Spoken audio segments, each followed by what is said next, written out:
The last thing Victoria Bennett expected that night was to hear a stranger's voice beneath 30 floors of empty offices. The emergency lights flickered once before settling into a dull amber glow. Victoria stood motionless in the concrete corridor, her pulse quickening as she stared at the heavy security door that had just sealed behind her. A few minutes earlier, she had been reviewing quarterly reports in her executive office. Now she was trapped in the basement of her own corporate headquarters with no cell signal, no nearby employees, and no clear way out. She pulled her phone from her purse again and checked the screen. Nothing. No bars. No messages. No way to call for help. The silence felt unnatural. During business hours, the building housed more than 2,000 employees. But after 10 o'clock at night, the tower became something entirely different. Quiet. Empty. Almost forgotten. Victoria exhaled slowly and forced herself to stay calm. She was the chief executive officer of Bennett Technologies, one of the fastest-growing software companies in the country. She handled multi-million-dollar negotiations, investor crises, and boardroom conflicts every week. Getting stuck in a basement should not have rattled her this much. Yet standing alone beneath the city, surrounded by concrete walls and mechanical rooms, she felt surprisingly vulnerable. She walked toward the nearest service entrance and pulled on the handle. Locked. She tried another door. Locked again. The distant hum of ventilation systems echoed through the corridor. Somewhere above her, Chicago continued moving as if nothing had happened. Cars crossed intersections. Restaurants served late-night customers. Office towers glowed against the skyline. But down here, time seemed frozen. "Hello?" she called. Her voice bounced off the concrete walls. "Is anyone here?" No answer came. She continued walking, her heels clicking softly against the floor. The emergency lights cast long shadows across pipes and storage rooms. For the first time in years, Victoria felt completely alone. Then she heard something. Footsteps. Faint at first. Slow. Steady. Approaching from the far end of the corridor. Victoria stopped walking. "Hello?" she called again, louder this time. The footsteps paused. For a moment neither person moved. Then a calm male voice answered from somewhere beyond the corner. "You okay down there?" Relief washed over her so suddenly that she almost laughed. "I think I'm locked in." A few seconds later, a man appeared beneath the amber lights. He looked to be in his early 40s, wearing a work shirt with a maintenance badge clipped to the pocket. His expression was calm, almost reassuring. Not rushed. Not alarmed. Just steady. He glanced toward the security door and then back at Victoria. "That explains the emergency alert I got." Victoria blinked. "You got an alert?" "Building systems send notifications after hours," he said. "I came to check it out." He offered a small smile. "Looks like I found the problem." Victoria stared at him for a moment. In a building she owned, in a crisis she could not solve, the only person who seemed completely comfortable was a man she had never seen before. And neither of them knew that before the night was over, a locked basement would become the least important thing connecting their lives. Ethan Walker checked the security panel mounted beside the mechanical room and frowned slightly. "That is strange," he said. "The system shows the door should have reopened automatically after the alarm reset." Victoria crossed her arms. "And yet here we are." Ethan nodded. "And yet here we are." The response earned the first genuine smile she had experienced all evening. He crouched beside the control box, inspected several indicator lights, and tried a manual override. Nothing happened. The heavy door remained firmly locked. A moment later, his radio crackled to life. "Facilities to Walker. We are seeing a network fault across several access points." Ethan pressed the button. "I found one of them. Basement level 3. Static answered before the voice returned. "Understood. The vendor is reviewing the issue remotely. Could be a couple of hours." Ethan glanced toward Victoria. "Looks like we might be waiting." She sighed quietly. A couple of hours felt much longer underground than it did in a conference room. Ethan seemed far less concerned. He picked up a folding chair from a nearby storage area and offered it to her. You should sit. What about you? I spend most of my day walking around this building. Standing is practically a hobby. Another faint smile appeared on Victoria's face. She sat while Ethan leaned casually against the wall. Under the amber emergency lights, the concrete corridor felt less intimidating than before. Still isolated. Still quiet. But no longer empty. For several minutes neither spoke. The distant hum of ventilation systems filled the silence. Finally Victoria looked at him. Have you worked here long? Almost 6 years. 6 years? She repeated. That is a long time. Depends who you ask. He shrugged. My son thinks 6 years is ancient history. Victoria blinked. You have a son? Ethan's expression softened immediately. 12 years old. His name is Noah. The change in his voice was impossible to miss. The guarded maintenance worker suddenly sounded like a proud father. Middle school? Victoria asked. 7th grade. Loves science. Hates homework. Thinks pizza counts as a vegetable. Victoria laughed. That sounds about right. Ethan laughed too. The sound echoed gently through the corridor. It surprised her how easy the conversation felt. Most people spoke differently around her once they learned her position. They became nervous or overly careful. Ethan did not seem interested in impressing anyone. In fact, he still had no idea who she was. To him, she was simply another employee trapped in a basement. Oddly enough, Victoria found that refreshing.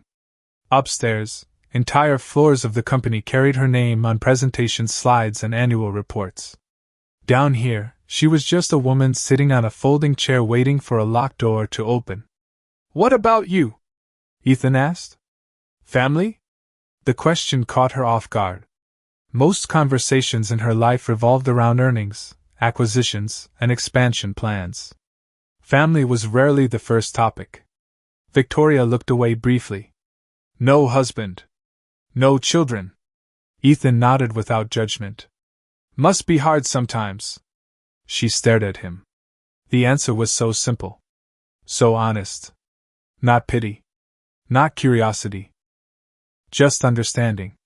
For a moment neither spoke. The emergency lights cast long shadows across the floor while the building above continued its invisible rhythm. Somewhere beyond the concrete walls, thousands of lives moved forward. Yet beneath 30 stories of offices, 2 strangers sat in unexpected stillness. And neither realized that the locked door keeping them underground was slowly opening another door either of them had expected to find. The minutes passed more slowly than either of them expected. Somewhere above, the city continued its restless pace, but deep beneath the tower, time seemed to settle into a quieter rhythm. Ethan checked his radio again. The response had not changed. The access control system was still offline, and the technicians were continuing their remote diagnostics. Any good news? Victoria asked. Ethan tilted his head slightly. Depends on your definition of good. That does not sound encouraging. It means we are still waiting. Victoria laughed softly and leaned back in the folding chair. For someone accustomed to controlling outcomes, waiting felt surprisingly difficult. Her entire career had been built on solving problems quickly. Delays were obstacles. Uncertainty was something to eliminate. Yet tonight there was nothing to manage, no meeting to lead, and no strategy that could unlock the door any faster. The realization felt strangely uncomfortable. Ethan seemed perfectly at ease with it. He sat on a nearby storage crate and looked down the long corridor illuminated by amber emergency lights. You know, he said, Noah would think this is the coolest thing ever. Victoria smiled. Being trapped in a basement? No. Missing bedtime because of a building malfunction. That is considered cool. At 12 years old, almost everything sounds like an adventure. Victoria found herself imagining the boy. She pictured messy hair, a backpack full of science books, and endless questions about how things worked. Does he live with you full time? She asked. Ethan nodded. Since he was 7. His voice remained calm, but something in his expression softened. His mother passed away 5 years ago. Victoria immediately regretted asking. I am sorry. Ethan gave a small nod. Thank you. For a few seconds, silence returned. The humming ventilation system seemed louder than before. Victoria expected sadness to appear on his face, but instead she saw something different. Gratitude. Not for what had happened. For what remained. He must be proud of you, she said quietly. Ethan looked down for a moment before smiling. Honestly, I hope so. Most days I am just trying to keep up. You seem to be doing more than that. He chuckled. That is because you have not seen me trying to help with algebra homework. Victoria laughed again, and the sound echoed gently through the corridor. The conversation felt effortless now. Natural. She could not remember the last time she had spent an hour talking with someone who wanted nothing from her. No promotion. No investment. No approval. Ethan simply listened when she spoke and answered honestly when she asked questions. It was refreshing. What about your job? He asked. You work late. Victoria hesitated. Comes with the position. Management? Something like that. Ethan nodded without pressing further. Most people would have asked for details. Most people would have searched for status. Ethan seemed more interested in understanding people than titles. As the hours moved quietly forward, either noticed how much the atmosphere had changed. The basement no longer felt like a place they were trapped inside. It felt like a pause either of them had realized they needed. And for the first time that night, Victoria found herself hoping the next conversation would last a little longer before the door finally opened. Another 30 minutes passed before Ethan's radio crackled again. He listened carefully, asked 2 brief questions, and then sighed. Victoria immediately noticed. Let me guess, she said. Still waiting. Ethan nodded. The access system reboot solved part of the problem, but not all of it. The technicians are coming on site now. Victoria leaned back in her chair and looked toward the ceiling. I have spent years running a technology company, and somehow technology is always the thing causing trouble. Ethan laughed softly. That sounds like something Noah would say. Your son sounds wise. Only when he is criticizing my cooking. The easy rhythm of conversation returned. Neither seemed in a hurry to fill every silence. The basement had become its own small world, disconnected from deadlines, meetings, and expectations. Victoria found that surprising. Normally, every minute of her schedule was planned weeks in advance. Tonight, for the first time in a long time, she had nowhere to be. Ethan stood and walked toward a nearby vending machine in an employee break area. A few minutes later, he returned carrying 2 bottles of water and a package of crackers. Not exactly fine dining, he said. But it is what we have. Victoria accepted the water with a smile. After today, this might be the most relaxing meal I have had in months. Ethan raised an eyebrow. That bad? She hesitated. Most people assumed her life was perfect. Expensive office. Successful company. Financial security. Awards. Recognition. Yet very few ever asked what it felt like. Sometimes success gets lonely, she admitted. Ethan listened without interrupting. People think the higher you climb, the easier everything becomes. She continued. In some ways it does. In other ways, it becomes harder to know who is being honest with you. Ethan nodded slowly. Because everyone wants something. Exactly. Her answer came faster than she intended. The truth had been waiting beneath the surface for years.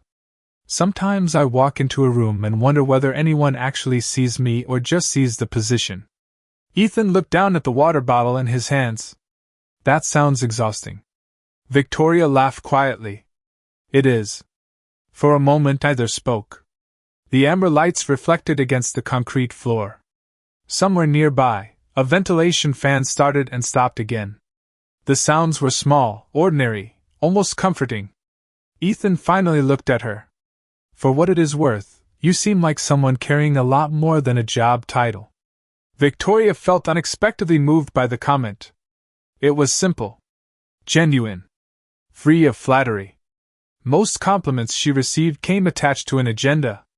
This one did not. Thank you, she said softly. Ethan shrugged. Just calling it like I see it. Victoria studied him for a moment. There was something unusual about his calmness. Most people measured themselves by accomplishments. Ethan seemed to measure himself by responsibilities. By family. By promises kept. By people cared for. It was a different kind of strength. The kind that rarely appeared in annual reports but mattered far more in real life. Outside, the city lights continued shining above them. Inside the basement, two strangers from completely different worlds sat beneath amber emergency lights sharing truths they rarely shared with anyone. And without realizing it, both were beginning to trust someone they had only met a few hours earlier. The conversation drifted into a quieter place after that. The kind of place people rarely reached with strangers. The kind that usually took years instead of hours. Ethan finished his water and set the bottle beside the wall. For a moment he seemed lost in thought. Victoria noticed. What are you thinking about? She asked. Ethan smiled faintly. Noah. That was my first guess. He has a science fair this Friday. His eyes brightened immediately. He built a model of a flood-resistant neighborhood. Spent 3 weeks working on it. Victoria laughed softly.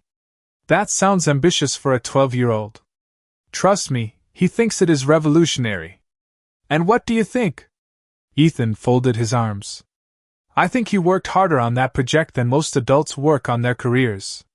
The pride in his voice was impossible to miss. Victoria found herself smiling. There was something comforting about listening to a parent talk about their child. The conversation carried a sincerity she rarely encountered in boardrooms. You really love being a father, she said quietly. Ethan looked surprised by the statement. More than anything. The answer came without hesitation. It is not always easy. Some days I feel like I am making everything up as I go. But every morning I get another chance to try again. Victoria lowered her eyes. Another chance. Ethan nodded. That is all most people need. The words lingered in the air. For reasons she could not fully explain, they touched something deep. Inside her. She had spent years chasing perfection. Bigger goals. Larger numbers. Greater achievements. Yet she could not remember the last time she had thought about life in terms of second chances. Success had become a race with no finish line. Can I ask you something? She said. Sure. Do you ever regret it? Ethan tilted his head. Regret what? Giving up opportunities because of family. For a moment he did not answer. The humming of distant machinery filled the silence. Finally he smiled. Not once. Victoria looked genuinely surprised. Ethan continued. There are things I miss. Certain dreams. Certain plans. But regrets are different. He looked toward the ceiling as though imagining another life somewhere above them. When Noah graduates someday, I will not remember the promotions I did not get. I will remember being there. Victoria swallowed hard. She thought about all the milestones she had postponed. Holidays missed because of meetings. Friendships weakened by work. Relationships that slowly disappeared beneath endless obligations. Somewhere along the way, she had convinced herself that sacrifice always moved in one direction. Listening to Ethan made her wonder if she had been measuring success with the wrong ruler. Her phone suddenly lit up for a brief second before losing signal again. It was not enough to receive a message, but enough to remind her that the outside world still existed. Ethan noticed her expression. You miss it already? He asked with a grin. Victoria laughed. Maybe a little.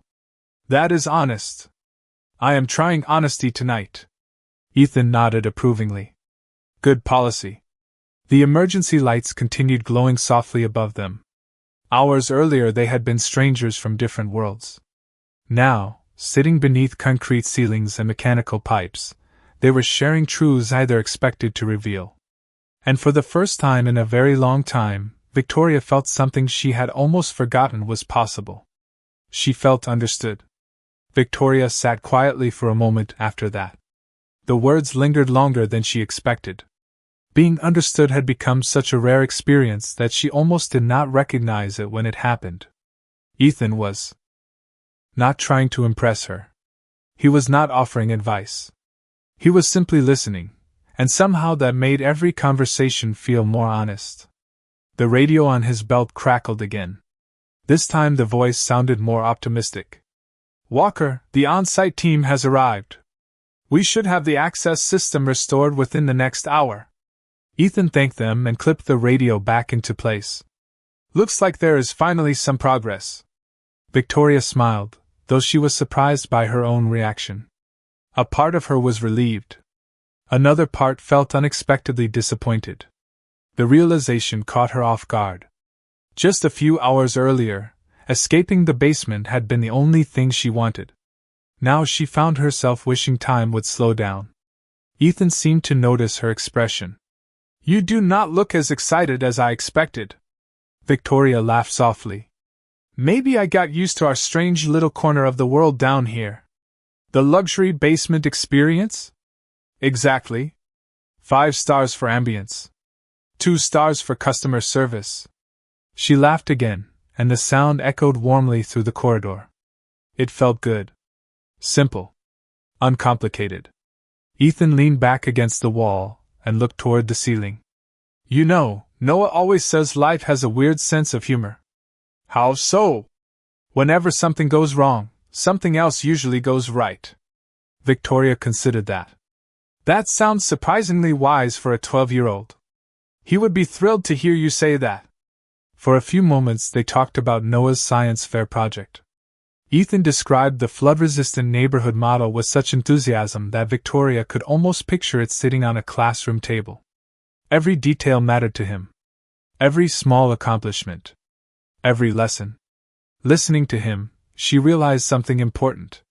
Ethan never spoke about sacrifice as if it were a burden. He spoke about it as if it were a privilege. The thought stayed with her. "Can I ask you something?" she said. "Sure. Have you always worked in facilities management?" Ethan smiled faintly. "No, what did you do before?" He hesitated. For the first time all night, he seemed unsure whether to answer. Victoria immediately regretted asking. "You do not have to tell me. It is okay." Ethan looked down at his hands before continuing. "A long time ago, I was an architect." Victoria blinked. "An architect?" He nodded. "Designed commercial projects. Mixed-use developments. A few large urban buildings." She stared at him in surprise.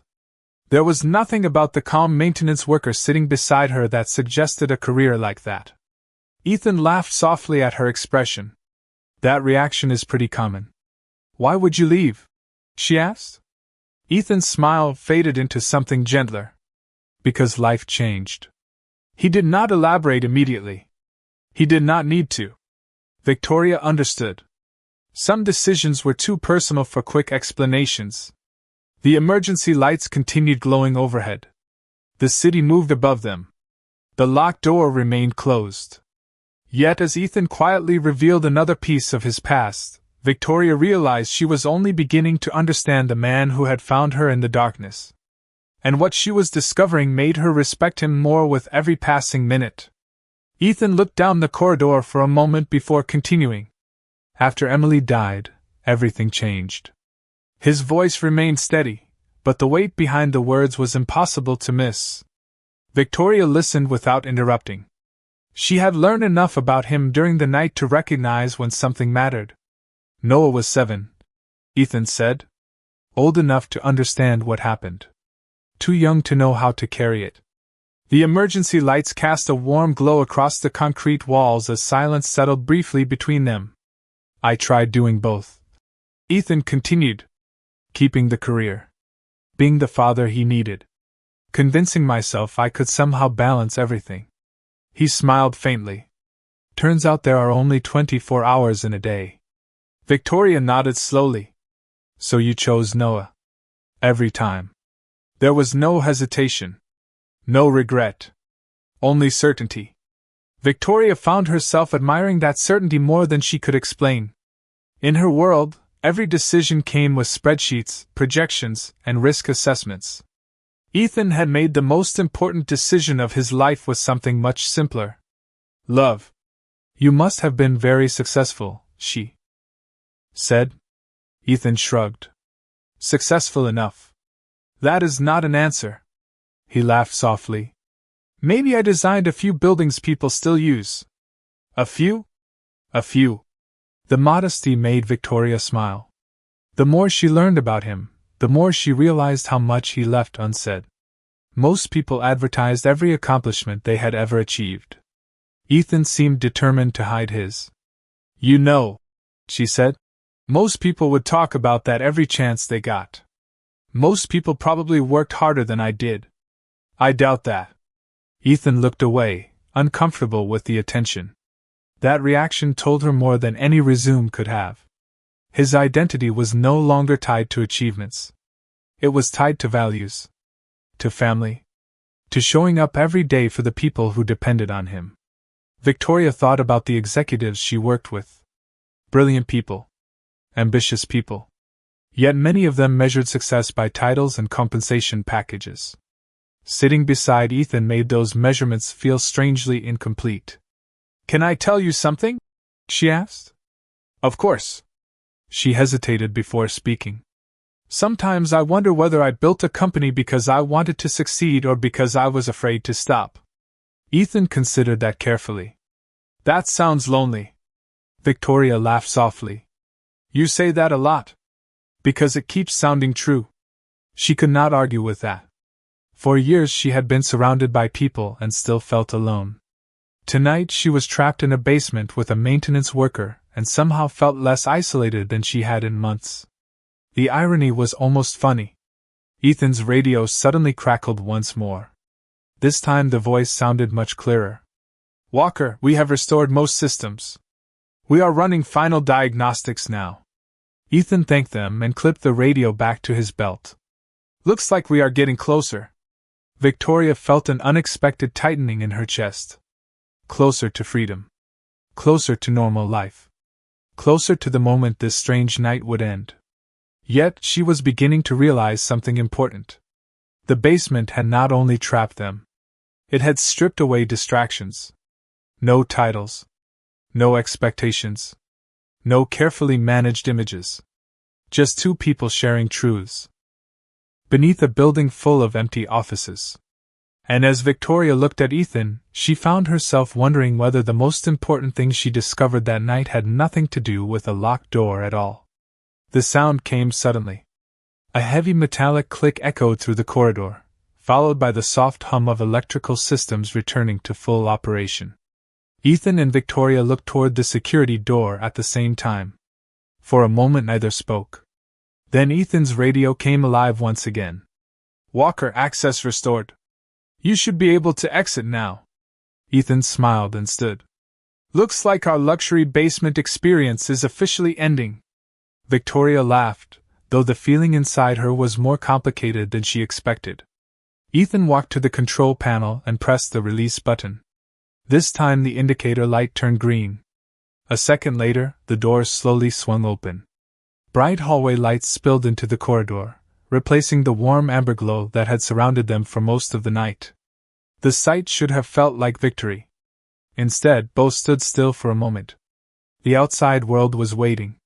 So were all the responsibilities they had temporarily left behind. Ethan finally stepped forward. After you? Victoria nodded and walked through the doorway. The contrast was immediate. The office hallways looked exactly as they always had. Clean. Quiet. Professional. Yet somehow they felt different now. They rode the service elevator back toward the main lobby. Neither spoke much during the ride. Not because there was nothing left to say. Because there was too much. When the elevator doors opened, the lobby was nearly empty. A few overnight security officers stood near the entrance. Several members of the facilities team were reviewing maintenance reports. Life had resumed its normal rhythm. Ethan checked his watch and smiled. Good. I might still get a few hours of sleep before Noah wakes up. Victoria laughed softly. The science fair architect needs his rest. Ethan shook his head.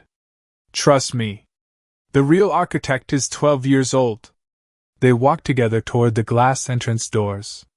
Outside, the first hints of dawn were beginning to color the Chicago skyline. The streets were quieter than usual. The city seemed caught between night and morning. Victoria stopped near the entrance. For the first time since leaving the basement, she looked directly at Ethan. There is something I should probably tell you. Ethan raised an eyebrow. That sounds serious. Maybe a little. She hesitated, suddenly unsure why the words felt difficult. Then she smiled. I am Victoria Bennett. Ethan waited. Okay. As in Bennett Technologies. For several seconds, nothing happened. Then understanding slowly appeared across his face. You are the CEO? Yes. Ethan blinked once before laughing softly. Not the shocked reaction she expected. Not the nervous response she usually received. Just genuine amusement. That explains a few things. Victoria found herself laughing too. Most people react differently. Most people are probably smarter than me. No, she said gently. I do not think that is true. They stood together beneath the early morning light. For the first time all night, every title was finally on the table. Every truth had been revealed. Yet nothing important seemed to change. Ethan was still the same man who had offered her a folding chair and a bottle of water.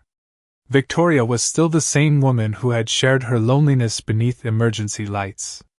The honesty remained. The respect remained. And as the city slowly woke around them, Victoria realized that the most valuable thing she had found during the longest night of the year was not freedom from a locked basement. It was meeting someone who reminded her what genuine human connection felt like. 1 month later, the gymnasium at Lincoln Middle School was louder than any board meeting Victoria Bennett had attended in years. Students hurried between displays. Parents carried cups of coffee while pretending not to worry about the judging results. Folding tables filled the room from wall to wall, covered with inventions, engineering models, scientific experiments, and handwritten presentation boards. The atmosphere was imperfect, chaotic, and completely alive. Victoria stood near the entrance holding a visitor badge. She looked slightly out of place in her tailored navy coat, yet she did not seem to care. For the first time in a very long time, she had come somewhere with no agenda. No investors. No presentations. No quarterly targets. She was there because of a promise. Across the room, Ethan Walker was helping Noah make a final adjustment to his flood-resistant neighborhood model. The 12-year-old was explaining drainage systems with the confidence of someone presenting a billion-dollar proposal. Ethan listened with the same attention he had given him every day of his life. Victoria smiled as she watched. Some things could not be measured by spreadsheets. Ethan noticed her first. His expression immediately brightened. You actually came. Victoria laughed. I said I would. Noah looked up. Dad, is this your friend from the basement? Ethan looked mildly embarrassed. Apparently that is how I am going to be introduced forever. Victoria extended her hand. Nice to finally meet the famous scientist. Noah shook her hand enthusiastically. Dad told you about my project? He talked about it for hours. Noah grinned. Good. It deserves hours. Ethan laughed and shook his head. The warmth between them felt natural. Easy. As if they had known each other much longer than a month. The judging process continued throughout the morning. Victoria found herself genuinely fascinated by the students' creativity. More than once she caught herself imagining what the future might look like if people invested in curiosity, as much as they invested in profits. By early afternoon, the winners were announced. Noah did not take first place. He earned second. For a brief moment disappointment appeared on his face. Then Ethan placed a hand on his shoulder. You built something amazing, he said. That matters more than a trophy. Noah nodded. A few seconds later he was smiling again. Victoria watched the exchange quietly. She realized that Ethan had been teaching resilience without ever using the word. It was simply how he lived. After the event ended, families gradually drifted toward the parking lot. The afternoon sunlight stretched across the school grounds. Victoria and Ethan walked together while Noah hurried ahead to tell a friend about a future project. "Second place," Victoria said. "I think he handled it well." Ethan smiled. "He is learning." "From his father?" Ethan shook his head. "Mostly from life." They stopped near the edge of the parking lot. For a moment neither spoke. The silence felt familiar now. Comfortable. The kind that existed between people who no longer needed to impress one another. Victoria looked toward Noah in the distance, and then back at Ethan. "You know, getting trapped in that basement might have been the luckiest accident of my life." Ethan smiled. "Mine too." The answer came easily. Honestly. Around them, the afternoon continued like any other ordinary day. Yet both understood something had changed. Not because one person rescued the other. Not because a locked door had opened. But because two lonely people had been given a second chance to be seen, understood, and valued for who they truly were. Sometimes the most important rescue is not escaping a place. Sometimes it is finding a person who reminds you that grace, dignity, and hope still exist. And for Ethan and Victoria, that door had opened long before the basement ever unlocked.